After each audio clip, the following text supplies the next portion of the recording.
কারিগরের সুনিপুণ হাতে তৈরি হচ্ছে এক একটি জুতা। কেউ জুতার সোল কাটতে ব্যস্ত, আবার কেউ গাম লাগিয়ে তা পরিপূর্ণ করতে ব্যস্ত। আসন্ন ঈদকে সামনে রেখে হাতে তৈরি এসব জুতা তৈরিতে ব্যস্ত সময় পার করছেন চট্টগ্রামের পূর্ব মাদারবাড়ি এলাকার পাদকা শিল্পের শত শত কারিগর।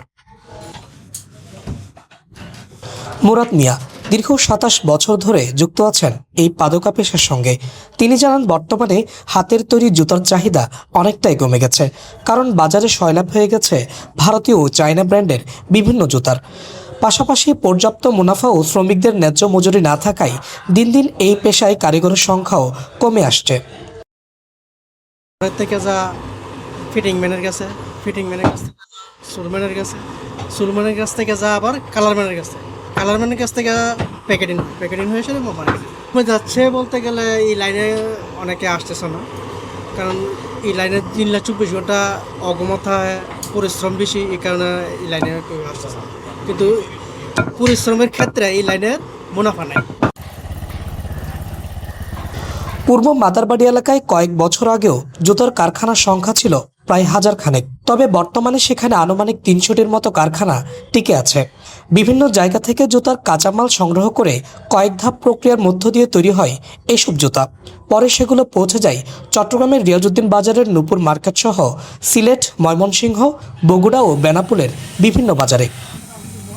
যেমন আমাদের বাংলাদেশে যে লেদার যে ইম্পোর্ট যে প্রোডাক্টগুলো, এই প্রোডাক্টগুলো বাইরে যায়, ঠিক আছে। বাইরে এক জোড়া জুতা বিক্রি হয় আপনার 10,000 15,000 টাকা।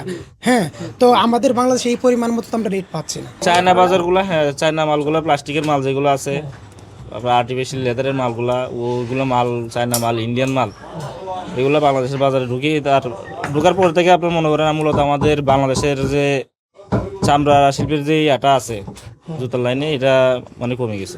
সব হচ্ছে হাতের, ওদের মাল হচ্ছে মেশিনের মাল, মেশিন দিয়ে তৈরি করে। আমাদের চামড়া মালের কিন্তু চাহিদা আগে ছিল, আর যেগুলা ওরা এখন কাপড় চোপড় দিয়ে বানাইতেছে, কাপড় বিভিন্ন ধরনের আইটেম দিয়ে, মেটেরিয়াল দিয়ে বানাইতেছে, যে কারণে ওদের মালের সাথে আমাদের মালের কোয়ালিটি মিলে না।